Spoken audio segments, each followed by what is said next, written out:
பெரியாருக்கு ஃபேமிலி இல்லையா, அண்ணாக்கு ஃபேமிலி இல்லையா, எம்ஜிஆருக்கு ஃபேமிலி இல்லையா, கலைஞருக்கு ஃபேமிலி இல்லையா? நான் பெரியாரை ஒத்துக்கிறனோ இல்லையோ, ஆனால் அவர் நீங்கள் ஏத்திஸ்ட்னு சொன்னீங்கன்னா என்னால் கண்மூடித்தனமாக ஏற்றுக்க முடியுது. மற்றபடி நீங்கள் அதுக்கப்புறம் சொன்ன எல்லா தலைவர்களையும் கொஸ்டினபிள் தானே சார்? அவங்களாம் ஏத்திஸ்ட். எப்படிங்க கொஸ்டினபிள்னு சொல்ல முடியும்? ஃபேமிலி ஸ்ட்ரக்சர்ன்றது ஆக்சுவலாக ஒரு தேவையில்லாத ஆணி. என்ன சார் இப்படி சொல்லிட்டீங்க? ரொம்ப சிம்பிளுங்க சார். நம்ம எல்லாருக்குமே ஃபேமிலின்னு ஒன்று வேணும். இல்லை, நமக்கு ஃபேமிலின்னு ஒன்று தேவையில்லை, கம்பெனின்னு தான் ஒன்று வேணும். ஒருத்தன் பிலீவராக இருக்கும் வரை அவனுக்கு தப்பு செய்யற இன்ட்யூஷன் வந்துகிட்டே இருக்கும். As an atheist you would like to convert people of belief. கன்வெர்ட்லாம் கிடையாது, நீங்க யோசிச்சு மாறி வாங்க. நீங்க எப்போ ஏத்திஸ்டா மாறணும், அதுக்கப்புறம் தான் life has become easy. What changed you? அம்பேத்கரோட புக்ஸ், ஹூ ஆர் சுத்ராஸ்னு ஒரு புக், அந்த ஒரு புக்கு சேஞ்ச்டு மை லைஃப்.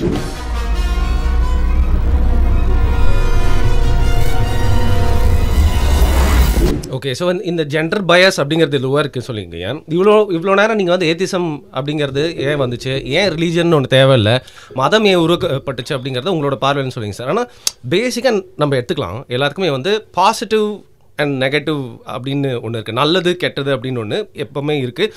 அது மனுஷன் வந்து ஈஸியாக அதை புரிஞ்சுக்க முடியும். இப்போ மிருகங்களுக்கு வந்து எந்த அளவுக்கு அது புரியும்னு தெரியல, அதுங்களுக்கும் தெரியும் நல்லது கெட்டதுன்னு. பட் அதுங்களை பொறுத்த வரைக்கும் நல்லது கெட்டது அப்படிங்கிறது டோட்டலி வேறு. நம்ம வந்து அதை வகைப்படுத்தி வச்சுருக்கோம், ஒரு கல்ச்சர்லேயும் இது நல்லது இது கெட்டது அப்படின்னு வச்சுருக்கோம். எல்லாருக்குமே யூனிஃபைடாக இது நல்லது கெட்டது பாசிட்டிவ் நெகட்டிவ்னு ஒன்று இருக்குது. அப்படி இருக்கிறப்போ உங்களுக்கு இந்த டிசைன் ஆஃப் யூனிவர்ஸே உங்களை வந்து மெஸ்மரைஸ் பண்ண வைக்கலையா சார்? ஒரு வாட்டி கூட நீங்கள் வந்து இது மாதிரி யோசிச்சதே இல்லையா? நீங்கள் ட்ரான்ஸை ஃபீல் பண்ணலையான்னு கேட்டால், ட்ரான்ஸ்ன்றது ஒரு நிலை, அது ஃபிசிக்கல் நிலை, அது வந்து சும்மா ஒரு சின்ன ஒரு பார்ட்டு தான். அதனால தான் ட்ரான்ஸ்ன்ற வார்த்தையை நான் யூஸ் பண்ண மாட்டேன். பட் அந்த ஸ்பிரிச்சுவல் இன்டர்செக்ஷன் உங்களுக்கு வந்து வந்ததே இல்லையா? இவ்வளோ நம்ம என்ன தான் நீங்கள் வந்து நம்மளும் ஒரு குரங்கு இனம் சொன்னாலும், நம்ம பாருங்கள் சார், ட்ரெஸ்ஸு போட்டுக்கிறோம், நம்ம இவ்வளோ யோசிக்கிறோம், எதோ கண்டுபிடிக்கிறோம், அண்ட் நிறைய விஷயங்கள் பண்ணுறோம்ல சார். ஸோ மற்ற உயிரினங்களுக்கும் நம்மளுக்கும் ஒரு பெரிய வித்தியாசம் இருக்குல்ல. So we are not normal இல்லையா? ரொம்ப சிம்பிள். என்னென்னா வி ஆர் நாட் நார்மல்ன்றதை நான் முதல்ல சொல்லிட்டேன். மற்ற மிருகங்களுக்கு ஃபியூச்சரை பற்றி யோசிக்க முடியாது, அது ஒன்று தான் மேக்ஸ். அந்த ஃப்யூச்சரை பற்றி யோசிக்க தெரியாதுன்னு சொன்ன ஃப்யூச்சர் வந்து தாண்டி தாண்டி தாண்டி போய் எங்கே வர அவன் போயிட்டான்னா, செத்ததுக்கு அப்புறம்னு அவன் யோசிக்க ஆரம்பிச்சிட்டான். அதுக்கு காரணம் என்னென்னா, மனுஷன் வந்து தன்னை ரொம்ப ஸ்பெஷலாக ஃபீல் பண்ணுறது. இந்த உலகமே எனக்காக தான் படைக்கப்பட்டது அப்படின்னு மனுஷன் நம்பிக்கிட்டு இருக்கான், எல்லா மதத்தை பொறுத்த வரையும். அது இந்து மதமாக இருந்தாலும் சரி, கிறிஸ்தவ மதமாக இருந்தாலும் சரி, யூத மதமாக இருந்தாலும் சரி, இஸ்லாமாக இருந்தாலும் சரி, பௌத்தம், சமணம், எந்த மதமாக இருந்தாலும் சரி, எல்லா மதமும் சொல்லிக் கொடுப்பது என்னென்னா, நீ ரொம்ப ஸ்பெஷல் அப்படின்னு சொல்லிக் கொடுக்குது. சரிங்களா? இதை அவன் நம்ப விருப்பப்படுறான். நல்லா இருக்க, இந்த உலகம் பிறந்தது எனக்காக, ஓடும் நதிகளும் எனக்காக, மலர்கள் மலர்வது எனக்காக அப்படிங்கிறது தானே அந்த பாட்டு. எல்லாமே எனக்காக தான் உருவாகியிருக்கு அப்படின்னு அவனுக்கு ஒரு பைத்தியக்காரத்தனமான ஒரு சிந்தனை. மனுஷன்றது சயின்டிஃபிக்காக பூமியில் வாழ தொடங்கி 2 லட்சம் வருஷங்களுக்காக தான் ஆயிருக்குன்ற சொல்கிறது தான் சயின்டிஃபிக் ப்ரூஃப். சரிங்களா? ஒரு சின்ன கொஸ்டின் நான் கேட்குறேன். உலகம் பூரா எல்லா கடவுள்களுக்கும் அந்தந்த ஊர்களில் அந்தந்த காலகட்டங்களில் ஒவ்வொரு வகையான வாகனம்லாம் வச்சானே, ஏன் எந்த கடவுளுக்கும் டைனோசரை வாகனமாக வைக்கல? ஏன்னா அப்படி ஒன்று இருந்ததே நிறைய பேருக்கு தெரியவே தெரியாது. இல்லை, அப்படி ஒன்று இருந்ததுன்றதே இப்போ ஒரு 40 வருஷம் முன்னாடி தான் நமக்கு தெரியும். தெரியவே தெரியாது, இப்போ தான் தெரியும். கரெக்ட். ஆனால் அந்த டைனோசர் எவ்வளோ வருஷம் இருந்திருக்கு? 65 லட்சம் வருஷம் பூமியிலோட அவன் தான் சீனியர். எந்த டைனோசராவது நினச்சிதா இந்த பூமி எனக்காக தான் படைக்கப்பட்டதுன்னு? இல்லை.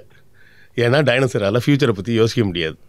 நல்ல இந்த ஒரு கான்செப்டை மட்டும் புரிஞ்சுங்க. ஃப்யூச்சர் அப்படின்னு நான் சொல்கிறது எதை சொல்கிறேன்னா, நாளைக்கு சொல்லலை, அடுத்த மாதம் அடுத்த வருஷத்தை சொல்லலை, என் பையனுக்கு கல்யாணம் ஆக போகிற நாளை சொல்லலை, எனக்கு பேரம் பேத்தி வர போகிற நாளை சொல்லலை. நான் சொல்கிற ஃப்யூச்சர் வந்து நான் செத்த பிறகு அப்படின்னு ஒரு கான்செப்ட் வருது. நீங்கள் வந்து அதை ஆஃப்டர் லைஃப்னு சொல்கிறீங்க.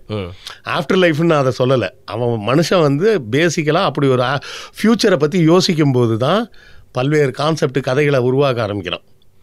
இல்லை, நான் சொன்னல, அதாவது கேஎஃப்சிக்கு எங்கள் அப்பா கூட்டு போகிறாருன்னு சொல்கிறான்னு, இப்படி ஒரு சொர்க்கத்தை முதல்ல உருவாக்குனா அந்த சொர்க்கத்தை மெயின்டைன் பண்ண ஒரு ஆள் வேணுமே.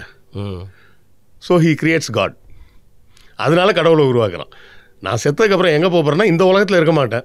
அப்போ எங்கே இருப்பேன்? வேறு ஒரு உலகத்தில் இருப்பேன். அந்த உலகம் என்னது? சொர்க்கம். அப்போ அந்த சொர்க்கத்தை மெயின்டைன் பண்ணுறதுக்கு ஒரு ஆள் வேணுமே. இவன் அப்படியே தானே வாழ்ந்து பழகிட்டான். எதாக இருந்தாலும் யாரோ ஒரு ஆள் மெயின்டைன் பண்ணும்ல. அப்போ அந்த மெயின்டைன் பண்ணுற ஆள் தான் கடவுள். அது மட்டும் இல்லாமல் எனக்கு பொறாமையாக இருக்குது. எனக்கு வருணை பிடிக்கல. நான் சொர்க்கத்துக்கு போயிடுவேன், வருணும் சொர்க்கத்துக்கு வந்தால் அது எப்படி? நமக்கு அவனுக்கு என்ன வித்தியாசம்? வருண் கெட்டவன். அப்போ என்ன, அதே கடவுள் வந்து அவனை நரகத்துக்கு அனுப்பிச்சிடுவார். அப்படி ஒரு இடம். சரியா? நான் சொர்க்கத்துக்கு போயிடுவேன், வருண் வந்து நரகத்துக்கு போயிடுவார்.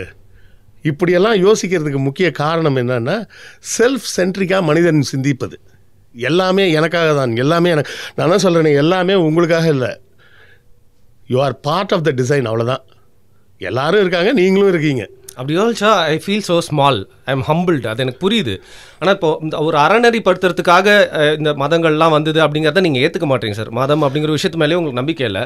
ஆனால் இப்போது நிறைய ஏத்திஸ்ட் நான் பார்க்குறேன். நான் உங்களன்னு சொல்ல, நான் இண்டிவிஜுவலாக வந்து யாரையுமே சொல்ல. ஆனால் ஒரு ஜென்ரலைஸ்ட் ஒரு ஃபேக்ட் இருக்கும், ஒரு பார்வை இருக்கும் இல்லையா?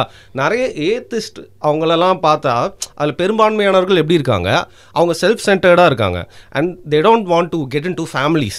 அவங்களுக்கு வந்து பார்த்தீங்கன்னா அவங்களுக்கு மட்டும்தான் யோசிக்கிறாங்க. ஏன்னா ஒரு ஃபிலாசபி இல்லை லைஃப்பில், எது மேலேயும் ஒரு பிலீஃப் இல்லை சார். அது அங்கே தானே சார் எடுத்துகிட்டு போயிருக்கு. அதுக்கான நிறைய எக்ஸாம்பிள்ஸும் இருக்கே சார். நீங்கள் எக்ஸம்ஷன்ஸை கொண்டாந்து எக்ஸாம்பிளில் காட்டுறீங்க. பெரியாருக்கு ஃபேமிலி இல்லையா, அண்ணாக்கு ஃபேமிலி இல்லையா, எம்ஜிஆருக்கு ஃபேமிலி இல்லையா, கலைஞருக்கு ஃபேமிலி இல்லையா, இப்போ இருக்க வீரமணி இருக்காரு, அவருக்கு ஃபேமிலி இல்லையா, எங்கள் ஐயா சுபவி இருக்காரு, அவருக்கு ஃபேமிலி இல்லையா, எனக்கு ஃபேமிலி இல்லையா? நான் பெரியாரை ஒத்துக்கிறனோ இல்லையோ, ஆனால் அவர் நீங்கள் ஏத்திஸ்ட்னு சொன்னீங்கன்னா என்னால் கண்மூடித்தனமாக ஏற்றுக்க முடியுது. மற்றபடி நீங்கள் அதுக்கப்புறம் சொன்ன எல்லா தலைவர்களையும் கொஸ்டினபிள் தானே சார். அவங்களாம் ஏத்திஸ்டாக கொஸ்டினபிள்னு சொல்ல முடியும்? எல்லாருக்குமே ஒரு மூட நம்பிக்கை இருந்திருக்கு, ஒரு பிலீஃப் இருந்திருக்குல்ல சார். எந்த மூட நம்பிக்கைன்னு சொல்லுங்க, நான் விளக்கம் சொல்றேன். கலைஞர் மஞ்சள் துண்டு போட்டாருன்னு சொல்லுவாங்க சார். இல்லை சார், நான் இல்லை ஸ்பெசிஃபிக்காக நம்ம கமெண்ட்ஸ்லேயே வருவாங்க. கலைஞர் மஞ்சள் துண்டு ஏன் போட்டார் அப்படின்னா, அவர் வன்னியர்களுக்கு இடஒதுக்கீடு கொடுத்த உடனே ராமதாஸ் வந்து மஞ்சள் துண்டை போட்டு, இது என்னுடைய நம்ம நட்பின் அடையாளமாக நீங்கள் இனிமேல் எப்போவுமே எல்லோ தான் போடணும் அப்படின்னு சொல்லி ராமதாஸ் கேட்டுக்கிட்டாரு. அந்த நட்பின் அடையாளமாக தான் கலைஞர் வந்து எப்போவுமே மஞ்சள் துண்டு போட ஆரம்பித்தார். மங்களகரமாக இருக்கும் அப்படின்றதுக்காக இல்லை. ராமதாஸ் தான் வந்து என்ன சொல்கிறாரு, நீங்கள் வன்னியர்களுக்கு இடஒதுக்கீடு கொடுத்ததுக்கு ரொம்ப நன்றி, எங்கள் கட்சியின் கலராக இருக்கக்கூடிய இந்த எல்லோவை நீங்கள் எப்போவுமே போட்டுக்கணும் அப்படின்னு அவர் கேட்டதுக்காக தான் போட்டார். என்னன்னே சொல்லுவாங்க, துர்கா ஸ்டாலின் வந்து கோயிலுக்கு போகிறாங்க அப்படிம்பாங்க. துர்கா ஸ்டாலினை கோயிலுக்கு போகக்கூடாதுன்னு சொன்னால் தான் ஸ்டாலின் வந்து நாத்திகர் கிடையாதுன்னு அர்த்தம் சார். அப்படிதான் சார் எல்லாருக்கும் அவங்கவுங்க சாய்ஸ் சார். அதான் சொல்கிறேன். இப்போ துர்கா ஸ்டாலின் கோயிலுக்கு போகிறேன்னு சொல்கிறாங்கன்னா, அவங்கள போகக்கூடாதுன்னு சொன்னால் தான் ஸ்டாலினோட பகுத்தறிவின் மீதும் நாத்திகத்தின் மீதும் என் போன்றவர்கள் கேள்வி கேட்போம் சார். இல்லை, இது டிஎம்கே மட்டும் கொஸ்டினபிளாக நான் சொல்ல சார். ஜென்ரலி எல்லாருமே என்ன sir, no one is perfect. இல்லை ஜென்ரலி வந்து தமிழ்நாட்டை பொறுத்தவரை நீங்கள் ஏடிஎம்கே வந்து நாத்திக கட்சின்னு சொன்னால் அவங்களே ஒத்துக்க மாட்டாங்க. அவங்களுக்கு கொள்கையே இல்லைன்னு அவங்களே சொல்லியிருக்காங்க. ஸோ நாத்திகம் பற்றி பேசும்போதே உடனடியாக அடையாளம் காணப்படுவது திகாவும் திமுகவும் தான். சரிங்களா? அதனால அங்கே உள்ள எக்ஸாம்பிள்ஸ்லாம் நான் சொல்கிறேன். துர்கா ஸ்டாலின் கோயிலுக்கு போகிறாங்கன்னா போகாதேன்னு தடுத்தாருனா தான் ஸ்டாலின் வந்து நாத்திகவாதியும் கிடையாது, பகுத்தறிவுவாதியும் கிடையாது. இப்போ என் மனைவி வீட்டில் டெய்லி பூஜை பண்ணுவாங்க, அவங்கள பண்ணாதேன்னு நான் சொன்னேன்னா நான் அப்புறம் பகுத்தறிவுவாதியே கிடையாது. உண்மை. சரிங்களா? அப்போது வந்து இந்த பகுத்தறிவு மற்றும் நாத்திகத்தின் வெளிப்பாடு எப்படி இருக்குன்றதை வச்சுக்கிட்டு இதை இவங்க வந்து மாற்றி சொல்கிறது எப்படி சொல்கிறாங்கன்னா, துர்கா ஸ்டாலினை வச்சு ஸ்டாலின் பூஜை பண்ணிக்கிறாரு. கிருஷ்ணவேல் வந்து அவர் கோயிலுக்கு போக மாட்டார், ஆனால் அவர் ஒய்ஃபை வச்சு பூஜை பண்ணிக்கிறாரு. இப்படி மாற்றி சொல்கிறது இல்லை. தமிழ்நாடு மட்டும் இல்லை சார், வேர்ல்டு வைடாக வந்து பார்த்தீங்கன்னா நிறையா யூத் வந்து ஒரு ஸ்பிரிச்சுவல் பிலீஃப் இல்லாமல் அவங்க வந்து ஏத்திஸ்டாக இருக்கிறவங்க பெரும்பான்மையான ஒரு வரைமுறை இல்லாத வாழ்க்கை, இல்லை திருமணம் அப்படிங்கிறது நீங்கள் சொன்ன மாதிரி வந்து எக்ஸ்ட்ரா மேரிட்டல் அஃபேராக இருக்கலாம், இல்லை ஃபேமிலி ஸ்ட்ரக்சர் அப்படிங்கிறது மேலே பிலீஃப் போகிறது, இதெல்லாம் நீங்கள் அதிகமாக பார்க்குறது இல்லையா சார்? ஃபேமிலி ஸ்ட்ரக்சர்ன்றது ஆக்சுவலாக ஒரு தேவையில்லாத ஆணி. என்ன சார் இப்படி சொல்லிட்டீங்க? ரொம்ப சிம்பிளுங்க சார். நம்ம எல்லாருக்குமே ஃபேமிலின்னு ஒன்று வேணும். இல்லை, நமக்கு ஃபேமிலின்னு ஒன்று தேவையில்லை, கம்பெனின்னு தான் ஒன்று வேணும். நமக்கு துணையாக ஒரு நபர் வேணும். வி கான்ட் பி அலோன்ன்றீங்க. ஆமாம், துணையாக நமக்கு ஒரு நபர் வேணும். ஆனால் இங்கே நம்ம என்ன பண்ணுறோன்னா, நமக்கு அடிமை வேலை, அதாவது ஆண்களுக்கு அடிமை வேலை செய்வதற்காக பெண்களை தயார் பண்ணுறீங்க. சரி, பெண்கள் இப்படி நினச்சா எனக்கு ஒரு ஆண் ஒரு குடும்பம் வேணும் அப்படின்னு அவங்க அப்படி தான் அவங்க நினைக்கணும்னு நான் சொல்கிறேன். பெண்களுக்கு இன்னும் அந்த தன் இணையை தேர்ந்தெடுக்கும் உரிமையே இன்னும் வரல இந்தியாவில். சரிங்களா? எத்தனை வீட்டில் பார்த்துருக்கீங்க, அப்பா அம்மா பார்த்து அதை பார்த்து இதை பார்த்துலாம் கல்யாணம் பண்ணி வச்சு, கல்யாணம் பண்ண 2வது மாதம் சண்டை போட்டு வந்து டைவர்ஸ் ஆகி அதுக்கப்புறம் இல்லை இப்போயாவது சண்டை போட்டு டைவர்ஸ் ஆகிற அந்த ஒரு ஃப்ரீடமாக இருக்குது. அப்போல்லாம் யோசிச்சு பாருங்க சார், வழியில் அப்படியே இருக்கும், எரிச்சிருவாங்க. அப்போல்லாம் பம்பு ஸ்டவ் ரொம்ப ஃபேமஸ்ஸு. இந்த வரதட்சணை கொடுமைக்காக சட்டம் கலைஞர் கொண்டு வரலன்னா அதுக்கு முன்னாடிலாம் பம்பு ஸ்டவ் வெடிக்கும். அப்பப்போ நிறைய நியூஸ் திடீர்னு பம்பு ஸ்டவ் வெடிக்கும். நானே அப்போ சின்ன பையன் தான், 80ஸ்லாம் நானே வந்து ஸ்கூல் தானே போயிட்டுருக்கேன். கேள்விப்படுவோம், அந்த ஆண்டி வீட்டில் பம்பு ஸ்டவ் வெடித்து அவங்க செத்து போயிட்டாங்க அப்படின்லாம் கேள்விப்பட்டிருக்கோம். அப்போ அந்த பம்பு ஸ்டவ் வெடிக்க வைக்கிறத நிப்பாட்டுறதுக்கு கலைஞர் வந்து வரதட்சணை கொடுமை சட்டம்னு ஒன்று கொண்டு வர வேண்டியது, கொண்டு வந்ததுக்கப்புறம் தான் ஸ்டவ் வெடிக்கலை. அது எப்படி அது வேற வெடிச்சிக்கிட்டு இருந்த ஸ்டவ் அதுக்கப்புறம் வெடிக்காமலாம் போச்சு. அப்போ இந்த பெண்களை வந்து கொடுமைப்படுத்துவதற்கு ஆண்களுக்கு ஒரு கவசம் தேவைப்படுது. அந்த வசதி தான் திருமணமாக காட்டப்படுகிறது. அந்த திருமணத்தை மதத்தின் பெயரை சொல்லி புனிதமாக்கப்படுகிறது. எத்தனை பெண்களுக்கு திருமணத்தின் மூலமாக எக்ஸ்ட்ராவாக ஏதாவது பெனிஃபிட் கிடச்சிருக்கு? இன்றைக்கும் நான் சொல்கிறேன், தமிழ்நாட்டில் இல்லை இந்தியாவிலேயே வச்சுக்கிங்க, பெண்களுக்கு சொந்தமாக பணத்தை செலவு பண்ணி என்னைக்காவது பழகியிருக்காங்களா? ஒன்று அப்பா கொடுத்த காசாக இருக்கும், அப்புறம் கொஞ்சம் வேலைக்கு இலைக்கு போனாங்கன்னா கூட அதை கொண்டு வந்து வீட்டில் கொடுத்துருவாங்க, அப்புறம் கல்யாணம் பண்ணி வச்சுட்டா அந்த காசை கொண்டாந்து புருஷன்ட்ட கொடுத்துருவாங்க. இல்லை மாறிட்டு இருக்கு கொஞ்சம் கொஞ்சமாக. அதெல்லாம் கிடையாதுங்க, எனக்கு அதெல்லாம் இல்லவே இல்லை. இன்னும் அப்படியே தான் இருக்காங்க. நான் பெண்களுக்கு வைக்கக்கூடிய கோரிக்கை என்னென்னா, நீங்கள் பகுத்தறிவாதியாக இருங்க, நாத்திகவாதியாக இருங்க, பக்தராக இருங்க, எவ்வளோ வேணா இருங்க, தயவு செய்து 30 வயசு வரை கல்யாணம் பண்ணாதீங்க. படித்து முடித்து ஒரு 7-8 வருஷம் வேலைக்கு போங்க. வேலைக்கு போய் அந்த சம்பளத்தை வாங்கி உங்கள் கையால் செலவு பண்ணி பாருங்கள்.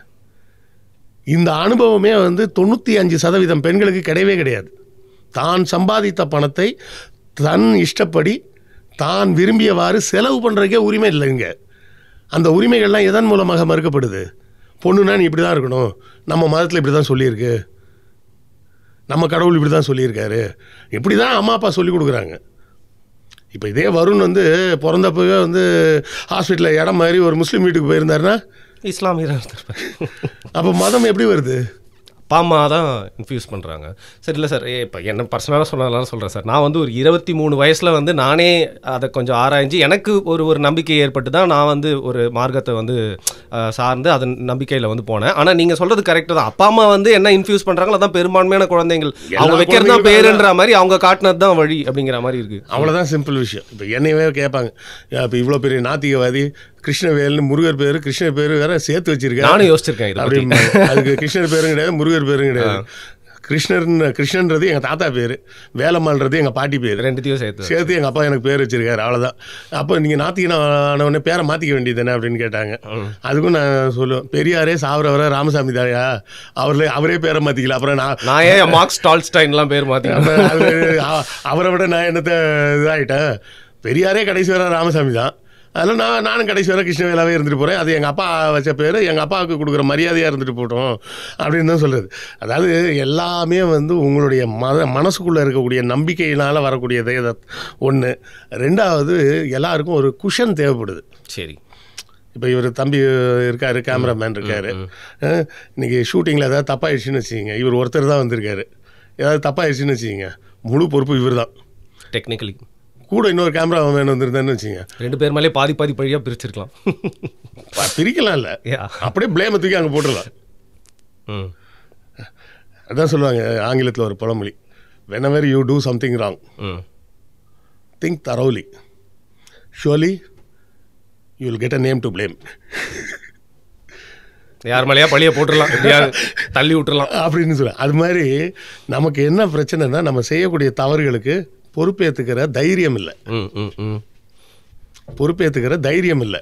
அந்த தைரியம் இல்லாததன் காரணமாக என்ன செய்கிறோம், கடவுள்னு ஒருத்தரை க்ரியேட் பண்ணி வச்சுக்கிறோம். ஃப்யூச்சர்னு ஒன்று தேவைப்படுது. செத்ததுக்கப்புறம் நம்ம ஒரு சொகுசாக ஒரு தாட்டு தேவைப்படுது. அந்த தாட்டுக்காக சொர்க்கம்னு ஒன்று உருவாக்கி வச்சுக்கிறோம். எல்லா மதத்துலேயும் பேசிஸ் கான்செப்ட் இதுதான். அதெல்லாம் கொஞ்சம் முன்ன பின்ன இருக்கும் மூட நம்பிக்கை. எப்போ நீங்கள் சொர்க்கம்னு ஒரு கான்செப்டை நம்புறீங்களோ அப்போயே அது மூட நம்பிக்கை தான். நம்ம பார்க்காத, இல்லாத, இது வரைக்கும் உறுதிப்படாத விஷயம் அப்படின்னா if it cannot be proved, it doesn't exist. சரி சார், இப்போ நீங்கள் சொன்னீங்களே, என்ன வச்சு நான் எக்ஸாம்பிள் சொல்கிறேன், மற்றவனை குறை சொல்ல வேணாம். அதே மாதிரி நான் பிலீவ் பண்ணுற விஷயங்களை பற்றி தான் என்னால் பேச முடியும். அதை தான் ஒரு விமர்சனத்துக்கோ இல்லை விவாதத்துக்கோ கொண்டு வர முடியும். மற்றவங்களை கொண்டு வந்தால் அது ஹர்ட்ஃபுல்லான விஷயமா ஆயிருன்றதை பார்க்குறேன். இப்போது if I believe in Christ அப்படிங்கிற பட்சத்தில் ஐ see him as a God and also a social reformer.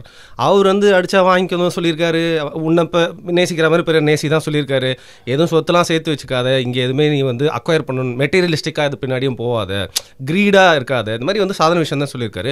So இது எல்லாமே எனக்கு நல்லதாக தானே படுது. இதை விட்டுட்டு நான் ஏன் ஒரு ஏத்திசம் அப்படின்றத நான் இன்னொரு விஷயம் ஏன் நான் ஏற்றுக்கணுன்ற ஒரு விஷயம் தெரியுங்களா? இயேசு என்ன போதிச்சார் அப்படின்னு ஒரு கேள்வி இருக்கா? அந்த கேள்விக்கு பைபிள்லேயே பதில் இருக்குது. ஒரு பெரிய பணக்காரன் இயேசுட்ட கேட்குறான், பரலோகத்தில் இருக்கும் ராஜ்யத்துக்கு எப்படி போகணும் அப்படின்னு கேட்குறான். கேட்கும்போது அவர் ரொம்ப சிம்பிளாக சொல்கிறார், பொய் சொல்லாத, திருடாத, வஞ்சனை பண்ணாத, அடுத்தவனை ஏமாத்தாத, அப்புறம் விபச்சாரம் பண்ணாத, அது ஆண் பெண் 2 பேரும் சேர்த்து சொல்கிறார். விபச்சாரம் பண்ணாத, பெற்றோரை கனம் பண்ணு, 6வதா நீ உன்னை நேசிப்பதை போல் உன் எதிரியையும் யோசி. இந்த 6 விஷயம் தானே சொன்னார். இந்த 6 விஷயத்தில் கடவுள் வருதா, பூஜை வருதா, ப்ரேயர் வருதா? அந்த வசனத்தில் அது வரல. இல்லை, இதுதான் அவரோட போதனைன்னு சொல்லப்படுது. சரி சார். மற்ற இடத்துலலாம் மலையில் பிரசங்கம் பண்ணார், அது பண்ணார், இது பண்ணார்லாம் வருது. நேரடியாக from the mouth of the ஹார்ஸ்ன்னு சொல்லுவாங்கல்ல, இயேசுவின் வாயிலிருந்து வந்த வார்த்தை. பரலோக ராஜ்யத்துக்கு போகணும்னா என்ன செய்யணும்னு கேட்டதுக்கு அவர் செய்ய சொன்னது இந்த 6 விஷயம்தான். இல்லை, இதுக்கும் மேலே நான் என்ன செய்யணும்னா சொத்தெல்லாம் விற்று கொடுத்து ஏழைகளுக்கு கொடுத்துட்டு என் கூட வந்துரு அப்படின்னாரு. அவன் சொத்தையும் விற்கல, ஒன்றும் பண்ணல, அவன் ஊருக்கு கிளம்பி போயிட்டான். அப்போ அவர் சொன்னது என்ன? ஊசியில் இல்லை, அது வந்து ஊசியின் காதில் ஒட்டகம் நுழையிறது கூட முடியும், ஆனால் ஒரு பணக்காரனால பரலோக ராஜ்யத்துக்கு வர முடியாதுன்னு சொன்னது அது வேற. பரலோக ராஜ்யத்துக்கு போகிறதுக்கு உண்டான கிரைட்டீரியான்னு அவர் டிஃபைன் பண்ணது இந்த 6 விஷயம்தான். இந்த 6 தாண்டி அவர் வேற ஒன்றுமே சொல்லியே. 4 வேளை பூஜை பண்ணு, 5 வேளை சாமி கும்பிடு, படையல் பண்ணு. கரெக்டு தான் சார், அதெல்லாம் சொல்லலை. அப்போ அவர் சொன்னது வந்து ஒரு ஏத்திஸ்ட் சொன்னது மாதிரி தான் நான் பார்க்குறேன். சார், அப்போ ஒரு பரலோகம்னு ஒன்று இல்லைன்னு தானே சார் சொல்லியிருப்பாரு. பரலோக ராஜ்யம் போகலன்னா இதை பண்ணுன்னு சொன்னார்ல. நீ அதை கம்ஃபர்ட்டாக ஃபீல் பண்ணுறேன்னா அட்லீஸ்ட் இதை மாதிரி செய்ய நீ அங்கே போகலான்னாது சொல்லி வைப்போமே. ஓகே, புரியுதுங்களா? இதை சொல்லி வச்சாலாவது அங்கே போகிற ஆசையிலையாவது அவன் இப்படி ஒழுங்காக இருப்பானே அப்படின்ற ஒரு எண்ணத்தில் தான் அவர் சொல்லியிருக்கிறாரு. இதை வள்ளுவர் வேற ஆங்கிளில் சொல்கிறாரு, புத்தர் வேற ஒரு ஆங்கிளில் சொல்கிறாரு, இயேசு வேற ஒரு ஆங்கிளில் சொல்கிறாரு, முகமது நபி வேற ஒரு கோணத்தில் சொல்கிறாரு. அது அன்னன்னைக்கு தேவைக்கு என்ன தேவைப்படுதுன்றதை வச்சு அவங்கவுங்க அந்த சூழலுக்கு ஏற்ற மாதிரி ஒரு விஷயத்த சொல்கிறாங்க. சொன்னால் பிற்காலத்தில் எல்லாரும் சேர்ந்து அவங்களையே கடவுளாக்கி விட்டுறாங்க. பெரியாரும் இதான் சொன்னார், வேற ஒன்றும் சொல்லலை. வள்ளலாரும் இதான் சொன்னார், சித்தர்களும் இதான் சொன்னாங்க. ஸோ நம்ம சித்தர்கள்லாம் கூட உண்மையை தேடி தான் போனாங்க, அதுதான் அவங்களோட பார்த்தா ஜேர்னியாக இருந்துச்சுன்னு சொல்கிறீங்களா? ஆமாங்க, ஒரு பாட்டே இருக்க, மந்திரங்கள் ஓதும் சட்டநாத பண்டிதரே வேர்த்திரைக்கும் வேளையிலே வேதம் வந்து உதவிடுமோ அப்படின்னு. டெய்லி வேதம் ஓதிக்கிட்டே இருக்கீங்களே, மூச்சு அடைச்சிக்கிட்டு சாவ போகிற நேரத்தில் அந்த வேதம் வந்து ஏதாவது ஹெல்ப் பண்ணுமா அப்படின்னு பாட்டு இருக்குது. சித்தர்கள் எழுதின பாட்டு தான். இன்னொரு பாட்டு இதோட ரொம்ப அருமையாக இருக்கும்.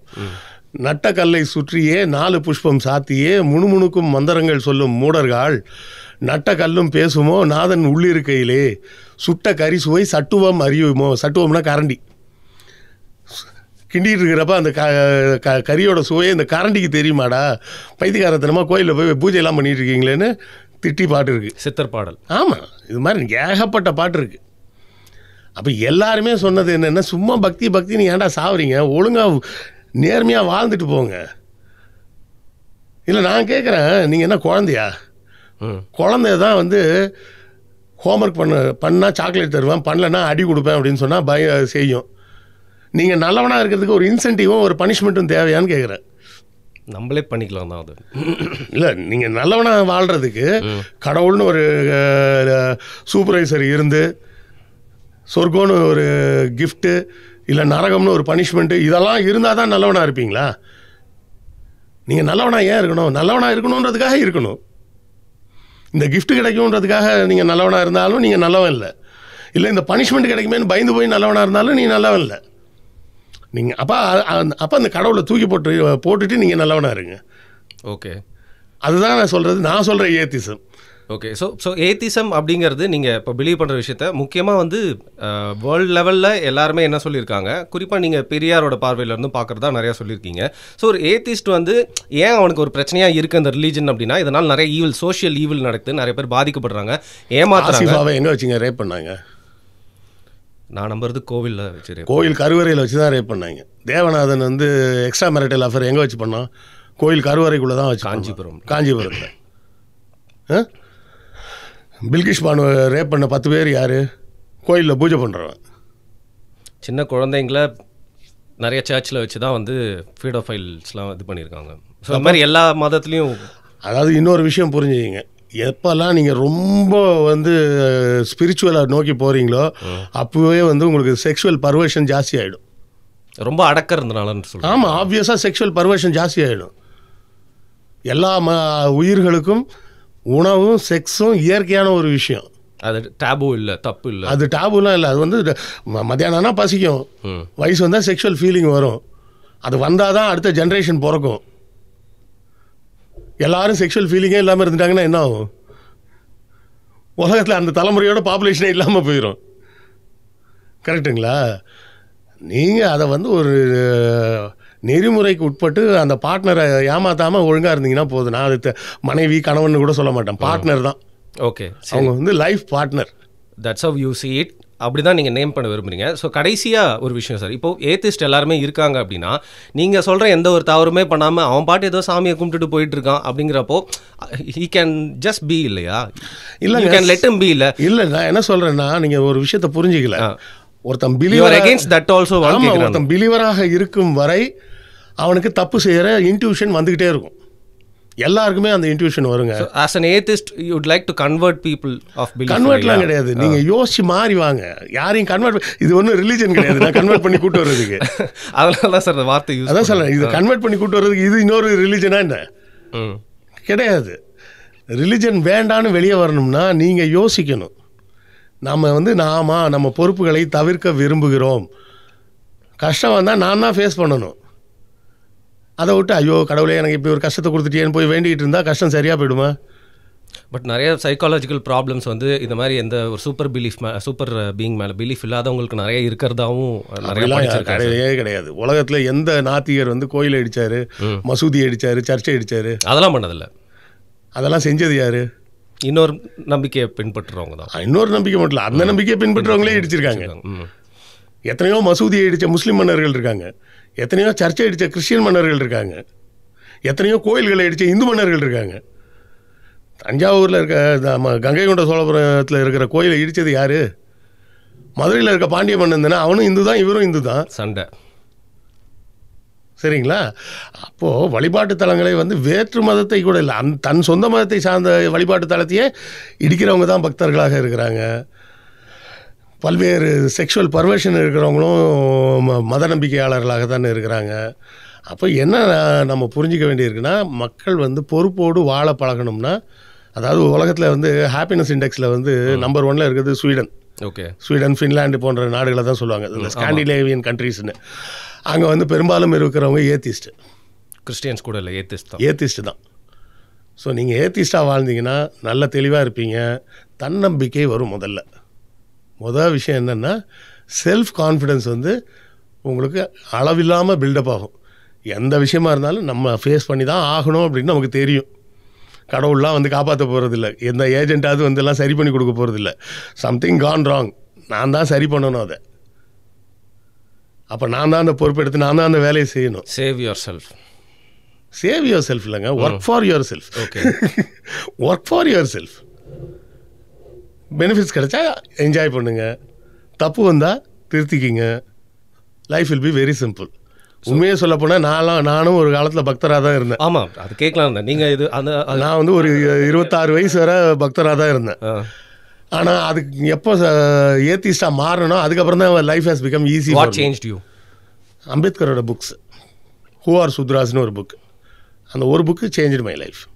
கூல். ஸோ நமக்கு திருக்குறள் பற்றி, திருவள்ளுவர் பற்றி 2 இடத்துல ரெஃபரன்ஸ் சொன்னதுனால நான் கேட்குறேன், கடைசியாக கேட்டு வந்து முடிச்சுக்கலாம். ஸோ அவர் எழுதின 1000க்கும் மேற்பட்ட குறள்களில் அவர் வந்து ரெஃபரன்ஸ் பண்ணது எதுவுமே வந்து கடவுள் இல்லையா சார்? அவர் வந்து ரெஃபரன்ஸ் இருக்குது, நெகட்டிவ் கனோட்டேஷனில்